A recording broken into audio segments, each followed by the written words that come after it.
Þá skulum við renna yfir áhrifðunar rásir.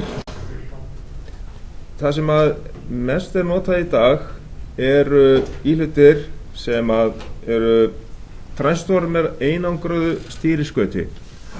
Hér almennt tákn transistor sem bara bipólar og við höfum lært hann í rafmagntækni 100, en þessir transistorar sem eru notaðir mest í dag að þeir eru allt öðruvísi.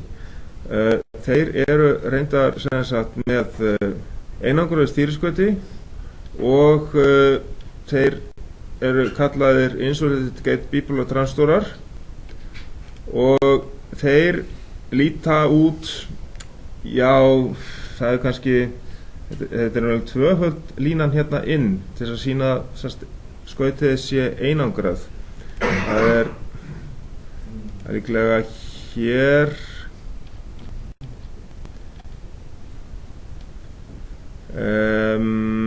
eða hérna kannski frekar myndi að þessu. Já, hérna er táknmyndin að þessum transistor sem sagt gate. Þetta er í rauninni einangrað skaut eða það er hátt viðnám inn á transistorinn og síðan er útgangsrásin, hún líkist svona venjulegum bipolar transistor. Hann þolir mikinn straum í gegnum kraftrásina og það er hægt að slökkva og kveikja á honum mjög hratt. Og þessi transistor hann þolir líka tiltölulega háa spennu og þess vegna er hægt að nota hann við þetta að áhriða frá hárri spennu á hárri tíðni. En nú sjáum við hér til dæmis díóður sem að tengja allstaðar fram hjá transistorunum. Þær eru rauninni að leiða spanpúlsa til dæmis hérna frá þessum mótor og rauninni að áriða spanpúlsana tilbaka inn á netið eða í rauninni að verja transistorana.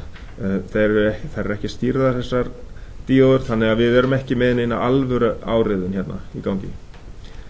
En við getum hugsað okkur hvernig þetta gæti farið fram með því að senda ákveðna púlsa í ákveðnum takti inn á til dæmis ef við værum með þessa týristora hérna í gangi.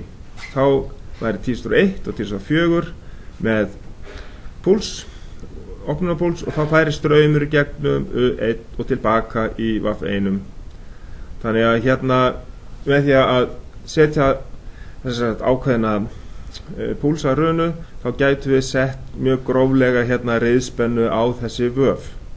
Þetta var kannski fyrstu tilraunar sem voru gerðar í þessu og það voru hraðastýringar sem gengu á þessu, til dæmis frá Danfoss. Og við getum séð hinn leiðin í gegn, þá farum við gegnum T3 og svo tilbaka frá U1 í gegnum T2. Þá erum við komið með reiðspennu eiginlega í vöfin. En það sem að við erum svona að skoða og ímynda okkur er í hvernig röð við kveikjum á þessum rofum hérna til þess að búa til ákveðna sem sagt púlsa eða reiðspennu inn á þetta álag hérna sem er raunin bara raunálag. Og við förum þá eftir þessari töflu sem er gefin og þá ættum við að fá og við reynum að finna út hvernig form af bylgju við fengjum út ef við sendum ákveðna súpu af púlsum á þessa rofa.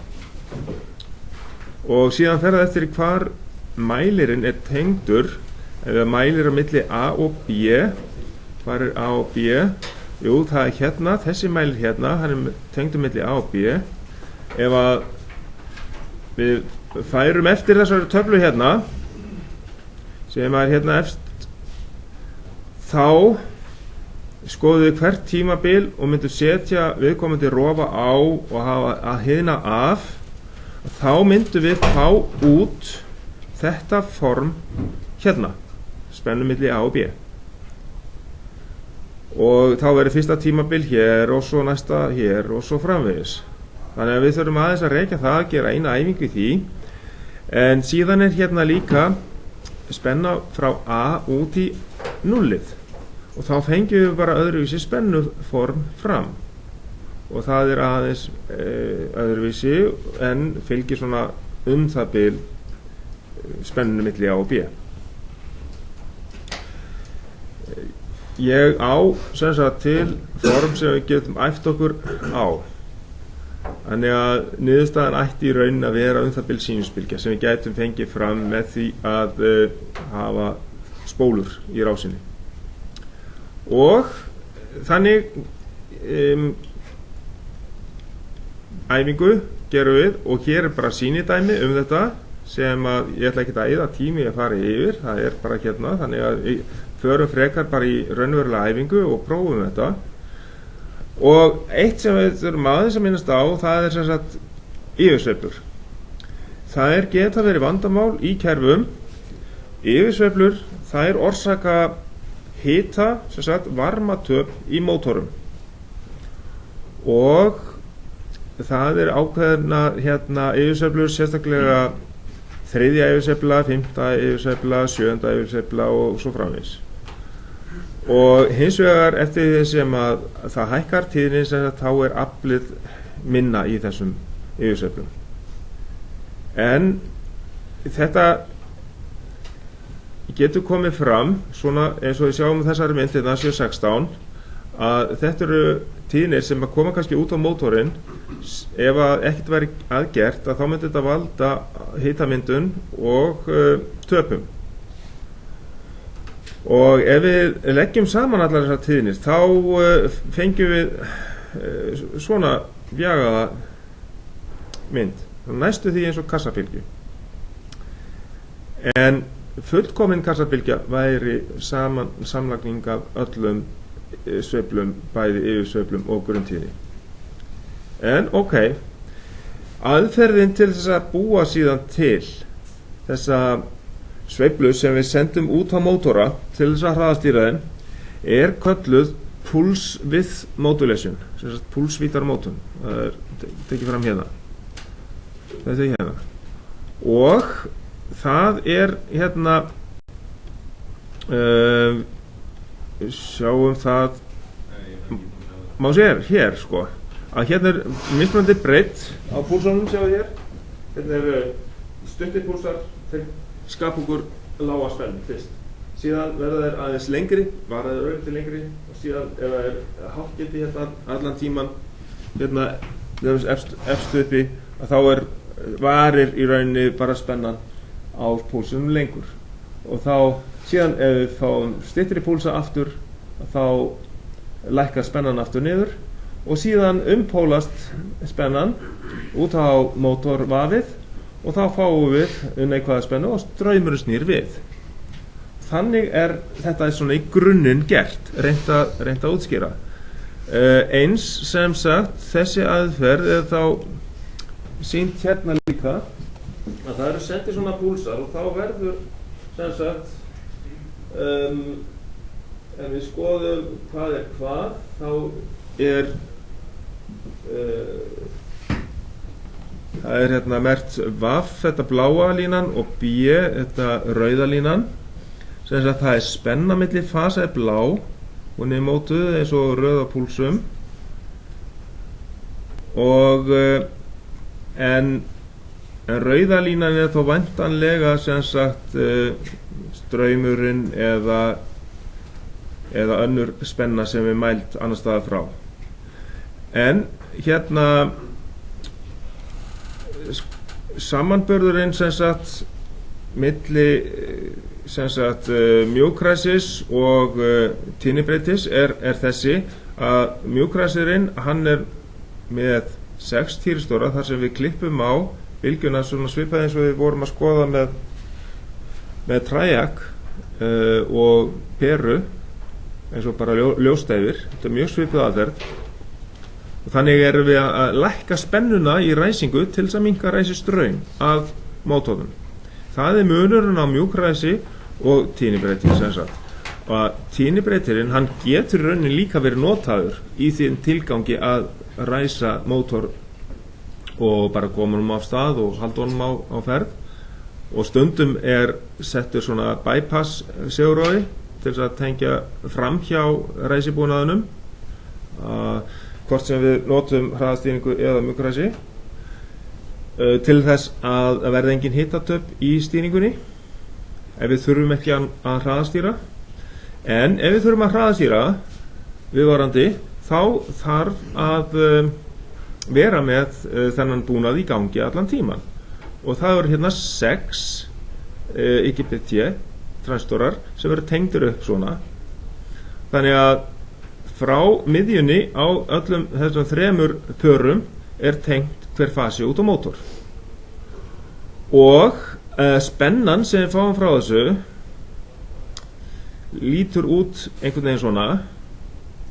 Þetta svolítið ljótspenna, en nei, þetta frá mjúkræsingunni samt.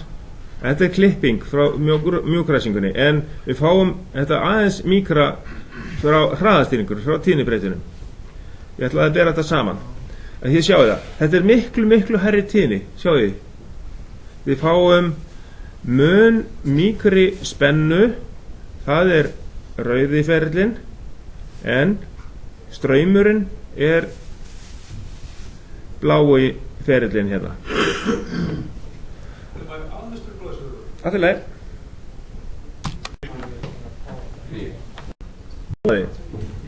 Í sambandi við hátíðnina, þá ferðast hátíðnin eftir yfirborðinu.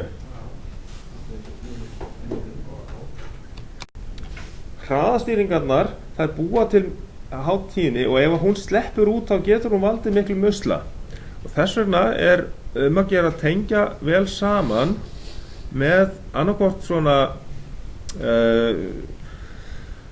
breiðum borða eða hérna einhverjum breiðum leiðara sem að leiðir þá háa tíðni. Og við getum til dæmis hugsa okkur eins og skápshurð, að hún gæti hérna varpað út hátíðni. Það gæti hún gæti verið í rauninni eins og hátíðni loftnet sem myndi trufla út frá sér ef hún væri tengd með svona einföldum leiðara. Það er kallað hérna pigtail, og það væri þá bara jarðtenging eins og mjög algengt að sjá. En ef að hérna notað svona breiður borði út í hurðina, þá myndi hátíðnin fara og tengjast þá niður í jörðina í viðkomandi töflu, þannig að það myndi ekki ferðast í gegnum loftið og valda truflunum.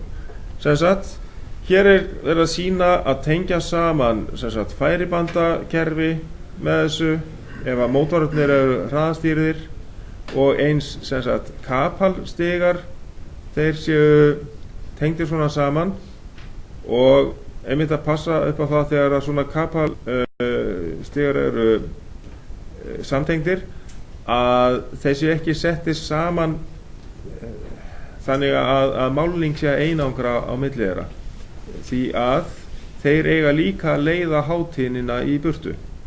Þá þurfa þeir að tengjast rafmagnslega séð. Og það er mikilvægt að skipuleggja skápa mjög vel, og ef þið sjáið sem sagt skápa sem hafa verið byggður upp smám saman og allt í drasli, hátíðni innan kraftrásir og svo framvegis og stýringar, það er mjög óheppilegt. Þá allt í hrærigraut. Það er betra að skipuleggja og hérna hafa aðskilda lágspennta íhluti og stýringar frá hraðastýringum og kraftrasaköplum. Og skermingin, mjög mikilvægt að ganga rétt frá henni. Sjáu þið hérna tengdur allar hringurinn hérna á skermingunni út í festingu, og það sett hérna baula allan hringinn og tengt niður og passa að það sé ekki málning undir sem að það þarf að tengjast á ákveðin flöt, skiljið. Þannig að hátíðnin leiðist alveg örugglega, hafi greiða leið frá skerminum og niður í umgerðina, og svo umgerðin síðan að lokum jarðtengt. Þannig við losnum við sem mest af hátíðinni sem að hugsanlega hérna ferðinni í köplum að mótorum sem hraðastýrðir. En hérna, svo þetta líka alls konar atriði sem við þurfum að hafa í huga varðandi hvernig við göngum frá köplum.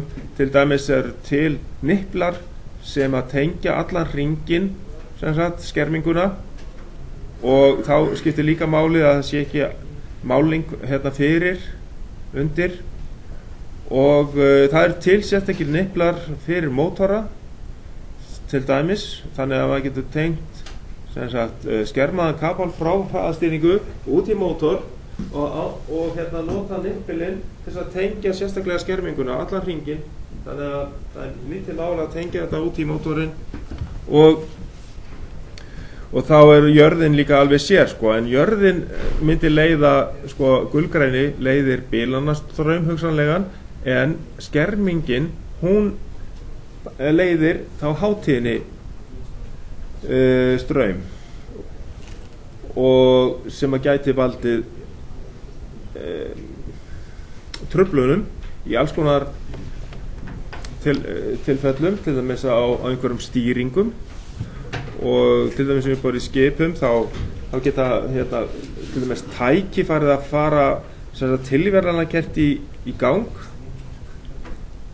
og hérna það getur verið út af því að það sé mjög mikið svona hátíðinni á ferðinni og trufli stýringar. Það eru mörg dæmi það. En sem sagt, passið ykkur að fara mjög rækilega vel eftir hérna leiðbeiningum, að tengja allan hringinn, skerminguna, ekki taka hana svona saman og í skó, eins og við sjáum mjög víða gert. Þetta hérna ekki fullkomin aðferð til þess að losna við hátíðinni eða tengja hana niður í jörð. Þetta kallar bara svona að tengja þetta eins og út í pigtail eða út í einn skó, og það má alls ekki gera þetta þannig, því að þá erum við ekkert að tengja hátíðina í burtu, heldur bara mynda rafmagnslega tengingu fyrir straum á lágri tíðni út í skerminguna.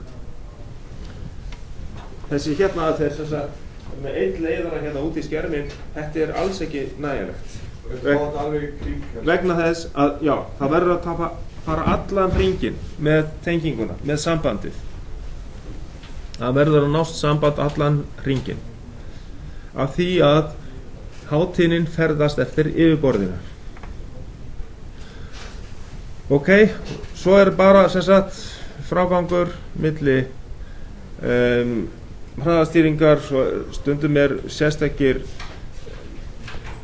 filterar sem eru notaðir til að minnka truflanir frá hraðastýringun, þeir tengdir við, og það bara passa upp á frágangin frá þeim, og almennt tenging að og frá hraðastýringum, að það sé rétt framkvæmt. Og síðan bara með alls konar truflanir sem að geta komið frá spólum. Spólur að gefa svona spanpúlsa, muniði, og þegar maður rífur strauminn til dæmis að svona spólu, þá gefur hún ákveðin púls, og maður getur tengt viðnám og þétti til þess að minnka þetta, til dæmis til þess að verja snertur sem að tengjast inn á svona. Og það líka hægt að tengja spennuháðamótstöðu yfir svona spólu í spólróa, og fleiri íhluti, og í jafnstraumi að þá þessi díóða oft tengd. Ef við setjum pluss á aðverðu þá katóðan tengd hérna, því að spólan reynir að viðhalda straumnum og myndast pluss hérna neðanverðu, og þá hringsólar straumurinn hérna þar til að segul orkan úr spólunni búin. Þannig að þið munið eftir þessu, og þetta á öllum teikningum þar sem jafnstraumur inn á segulspólu, svona díóður. Ok, þetta þekkið úr tölvum. Hérna hátíðni, reynt að hindra það að hún sleppi í burtu. Þetta svona ferritkjarnar sem eru settir í kringum leiðara, og þið sjáið, þetta til dæmis á leiðslum, gagnaleiðslum að skjám og líka til á flatköplum, og þetta til þess að hindra það að hátíðnin fari þarna á milli.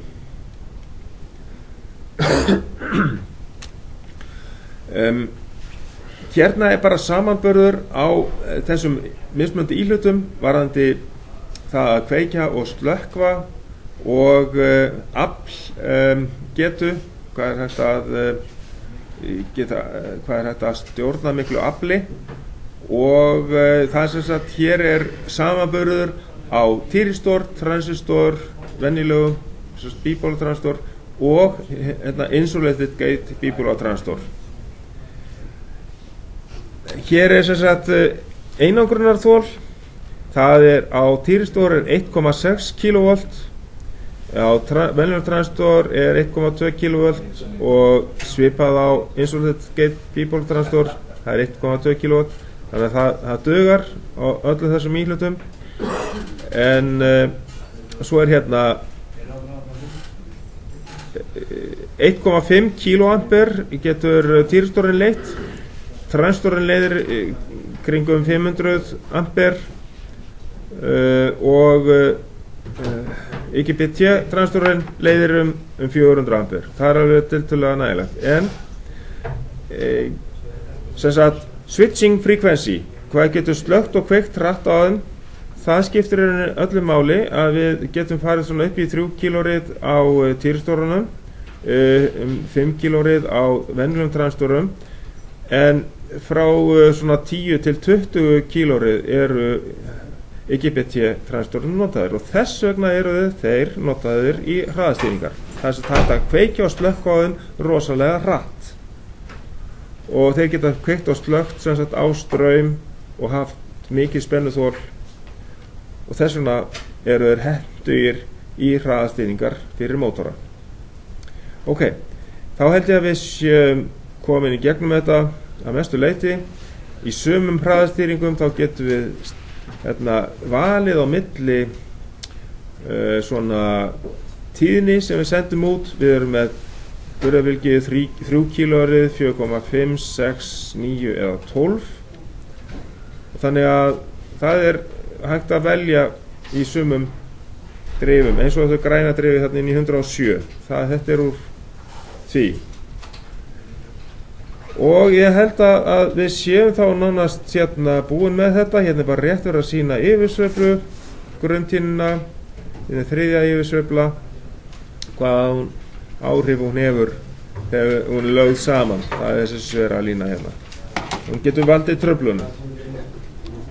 Og þegar við erum svona hátíðnir, þá getum við verið að fá frá hraðastýringum truflanir á rafkerfi, og þá þarf að passa upp á það að leiða þessa hátíðni í burtu. Þetta bara almennt yfir truflanir á rafkerfinu, landsvirkjunarkerfinu til dæmis. Það sem sagt spennu dropp hérna og flökt, það spennu fall tímabundið, spennu dífa hérna, og síðan getur komið líka stutt spennu rof. Þetta getur haft áhrif á svona tæki hjá okkur, mjög slæm áhrif. það getur skemmt nema að við séum með einhvers konar varaafgjafa í sumum tilfellum og svo hérna líka svona spennu toppar sem að geta komið á spennuna. Þetta eru truflanir sem að geta komið á rafkerfum og rafeindatæki geta orðið fyrir skemmdum út af þessum vandamálum hérna. En sem betur fer þetta sjaldgæft hjá okkur. Já, þetta er bara snertuna og hérna spennu frá spólu sem við skoðum í sveiflusjá og svo vorum við búin að líta almennt á þetta. Við gætum þurft að skoða hérna aðeins varðandi svona hvernig hraðastýring er byggð upp. Við byrjum á því að afriða 3 fasa riðspennu og hún verður að jafnspennu og hún er geymd hérna með stórum þéttum. Síðan er hérna stýring send út á brú sem að áriðar út á mótorinn.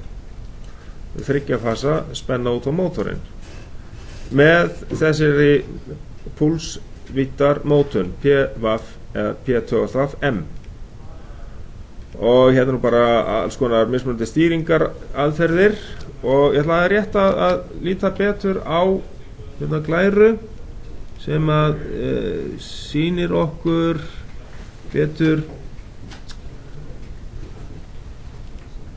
tenginguna á þessu og líka hér á þessari mynd hérna það er hérna stakkum hann aðeins þá sjáum við hérna er ákveðið viðnám.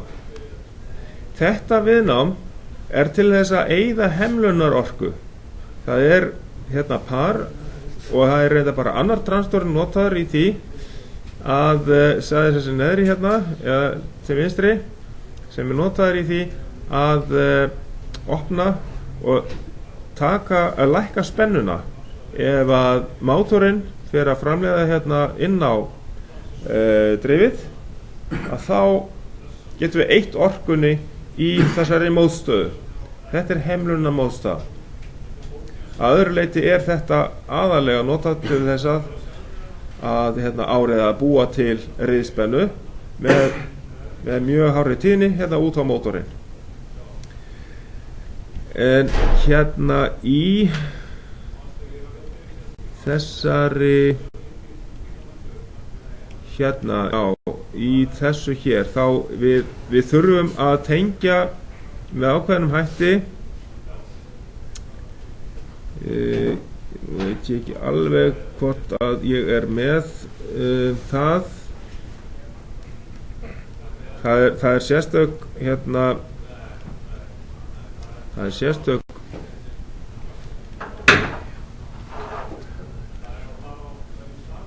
efni þar sem að við erum með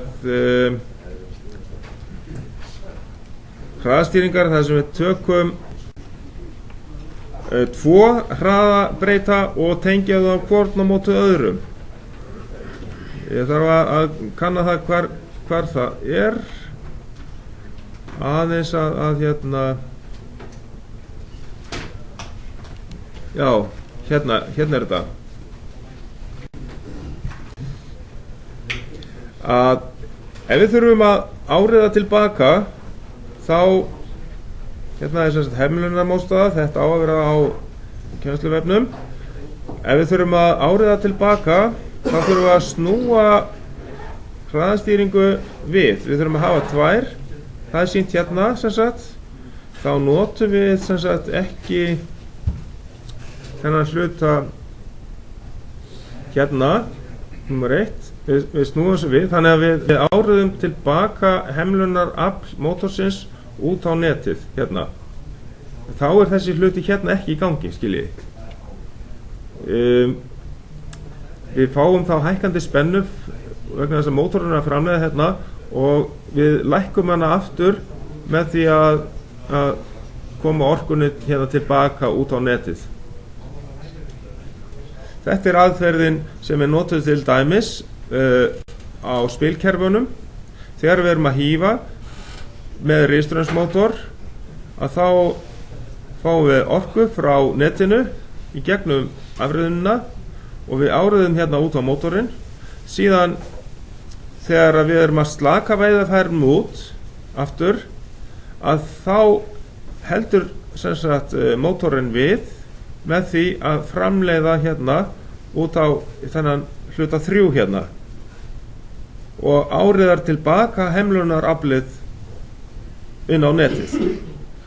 Þannig eyðum við ekki hemlunaraflinu, heldur við nýtum það til þess að sem sagt lækka þá niður í öðrum vélum sem að væru annars að framleiða inn á kerfið. Og þetta til dæmis notað við stýringuna sem að Naustmarine með fyrir mótor, og hugsanlega líka sama aðferð sem notað hjá Rolls-Royce.